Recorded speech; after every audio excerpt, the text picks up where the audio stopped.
Yo, halo! Kali ini saya mau ngebahas sebuah konsol game portable yang lumayan banyak di request, yaitu Nintendo 3DS. Konsol game ini udah terbilang jadul, karena udah dirilis sekitar tahun 2011, dan harganya waktu rilis itu sekitar 2-3 jutaan. Untuk sekarang, pastinya harganya udah turun, dan kalau saya lihat emang udah agak jarang juga yang jual. Ini saya beli di Tokopedia dapat harga yang terbilang murah, yaitu 600 ribuan aja, dengan kondisi bekas dan batangan. Bener-bener dapet unitnya aja, tapi nggak apa-apa. Yang penting sih unitnya itu bisa nyala dan normal, soalnya harga segitu udah jarang ditemui. Nah, ini saya dapet yang warna hitam. Nggak bisa request warna, tapi saya request yang kondisinya bagus. Oke, kita coba cek. Di bagian depan ini ada dua kamera dan lampu indikatornya. Bagian sisi kanannya ada 3D slider, wireless switch, dan lampu indikatornya. Bagian sisi bawah ada lampu indikator charge, power, dan lubang jack audio, serta lubang untuk strap atau gantungan. Bagian sisi kirinya ada slot SD card, tapi nggak dikasih SD card-nya, dan ada slider untuk pengatur volume. Di sisi atasnya ada tombol L, infrared, tempat untuk stylus yang bentuknya itu kayak gini, terus ada slot game card, lubang charge, ini tipenya apa ya? Wah, harus beli lagi nih, dan tombol R. Untuk bagian belakangnya ada tulisan Nintendo 3DS bla bla bla. Ini nomor serinya kali ya. Coba cek dalamnya. Di sini ada layar, terus kamera lagi, lubang speaker, dan 3D indikator. Di bagian bawah ada layar lagi, tapi touchscreen, terus ada tombol select, home, start, XYAB, power, circle pad atau analog, dan D-pad. Oh ya, di bagian sini juga ada lampu indikator notifikasi. Untuk kondisi bodinya ini menurut saya masih termasuk bagus. Lecet-lecet nggak banyak, ya dielap-elap juga kinclong lagi. Layarnya ini juga nggak letoy, terus nggak kelihatan bongkaran gitu. Ya semoga aja ini masih ori semua. Cuma memang harus modal lagi nih buat beli kabel charger sekitar 11 ribuan dan micro SD secukupnya. Atau kalau mau yang udah lengkap dan tinggal main juga ada, tapi harganya itu jauh lebih mahal. Oke, coba dinyalain, semoga bisa nyala.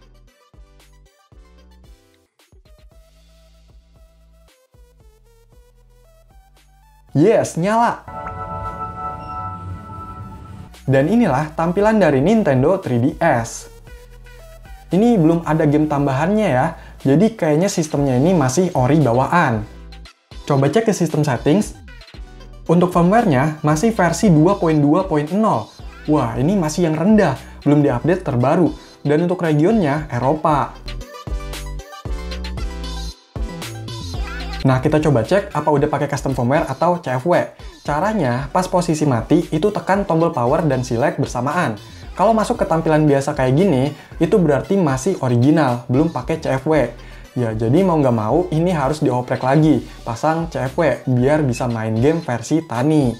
Ya udahlah, biar tambah seru. Soalnya, kalau saya beli konsol game di konten sebelumnya, itu kan udah CFW. Ada gamenya, tinggal main lah.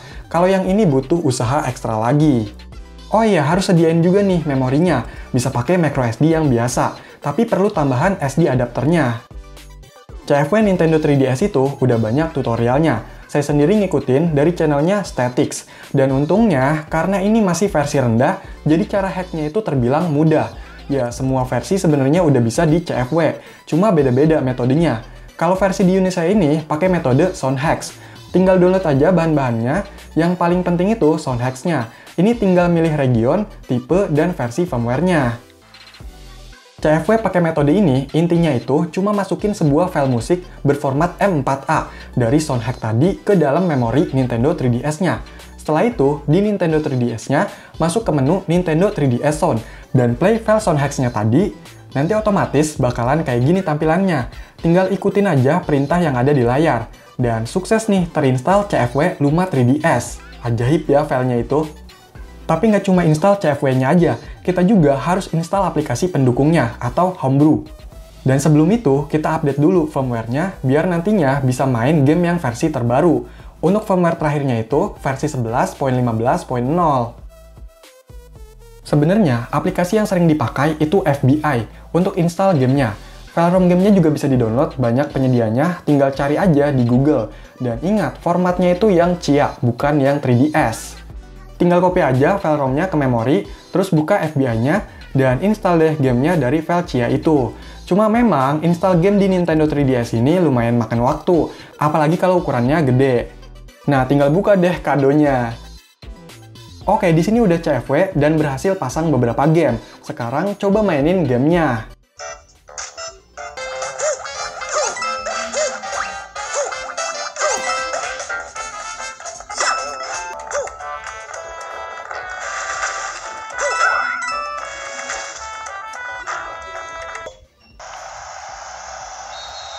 Away we go then.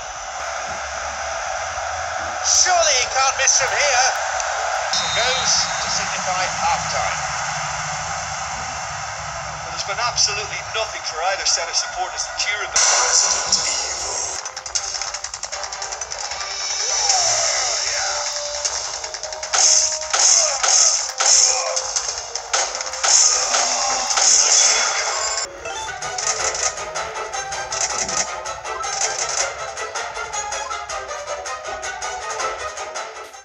Untuk kondisi tombol di unit saya ini masih bisa dipakai semua dan masih enak. Layar dan suara juga nggak ada masalah, jadi memang unitnya ini normal. Mantap! Nintendo 3DS yang ini merupakan versi awalnya atau yang original. Bisa dibilang penerus dari keluarga Nintendo DS. Sebelumnya saya juga udah bahas ya Nintendo DS Lite. Dan memang kerasa banget perbedaannya. Mulai dari speknya yang di-upgrade, desain yang lebih kerasa solid, penambahan beberapa fitur, sensor, layar 3D, serta game-game yang makin keren dan menarik. Sayangnya, keluarga Nintendo 3DS ini juga udah dihentikan sekitar tahun 2020 lalu. Mungkin Nintendo udah bener-bener fokus ke next gen konsolnya, yaitu Nintendo Switch. Nintendo memang selalu ngasih hal-hal yang inovatif di perangkat mereka, dan itu yang bikin konsol game Nintendo tetap menarik. Salah satunya di Nintendo 3DS ini yaitu layar stereoskop yang bisa bikin efek 3D tanpa tambahan semacam kacamata khusus. Cara mengaktifkannya itu kita tinggal geser aja slider 3D-nya ini, dan tatap layarnya itu lurus dengan jarak tertentu, supaya lebih kerasa efeknya. Tapi kalau di mata saya, lama-lama jadi pegel, bahkan pusing kalau pakai efek 3D ini. Jadi saya nggak begitu sering pakai fitur yang ini. By the way, kamera Nintendo 3DS ini banyak ya. Kamera ini selain digunakan untuk foto-foto, bisa juga sebagai fitur dalam game atau augmented reality. Ada kayak kartunya gitu, dan kamera yang banyak ini juga mendukung agar performa 3D-nya itu lebih baik. Library game di Nintendo 3DS ini banyak banget, ada sekitar 1.300-an. Game-game dari Nintendo itu, kalau menurut saya lebih bervariasi dan umum. Ada yang bisa dinikmati anak-anak, dewasa, bahkan orang tua. Jadi nggak selalu game yang serius. Apalagi judul game-game legend eksklusifnya, kayak Mario, Pokemon, Zelda, itu yang bisa bikin orang jadi tertarik buat mainin seri terbarunya. Ada yang bilang, kalau Nintendo 3DS ini saingannya dari PS Vita. Kalau menurut saya, memang PS Vita itu lebih powerful. Cuma saya rasa kalah dari sisi library gamenya, khususnya yang eksklusif dan keunikan dari gamenya itu. Nah, tapi kalau kondisinya udah di CFW atau mod, saya lebih milih PS Vita, karena lebih banyak hal yang bisa dieksplor atau dioprek-oprek. Dari segi grafik, PS Vita sedikit lebih mantap, game-game portingan modnya juga lebih menarik, dan bentuknya itu lebih nyaman ketika dimainkan, apalagi yang versi slim. Tapi, kembali lagi, tujuannya tuh mau main game yang seperti apa? Soalnya, 3DS nggak bisa main game PS Vita, dan PS Vita pun, setahu saya, belum bisa mainin game Nintendo 3DS.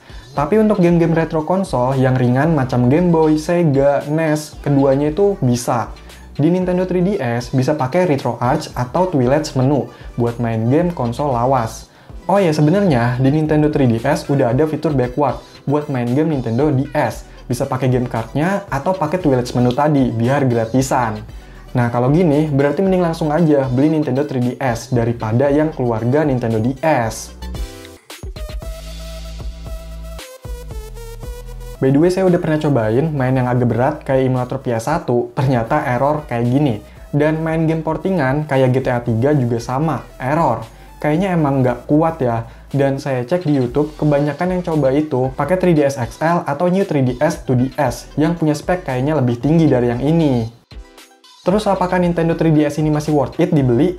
Menurut saya, masih. Kalau harganya kurang dari 1 juta, apalagi 600 ribuan kayak gini. Game eksklusifnya juga menarik dan seru, terus udah gampang di CFW, jadi bebas mau main game yang mana aja, nggak perlu beli lagi.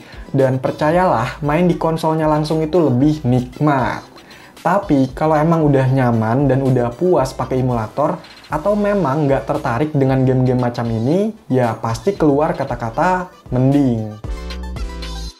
Oke, jadi itulah pembahasan Nintendo 3DS. Kalau masih ada pertanyaan atau info tambahan, yuk komentar. Sekian video ini, semoga bermanfaat. Silahkan di like, share, dan subscribe channel ini. Terima kasih.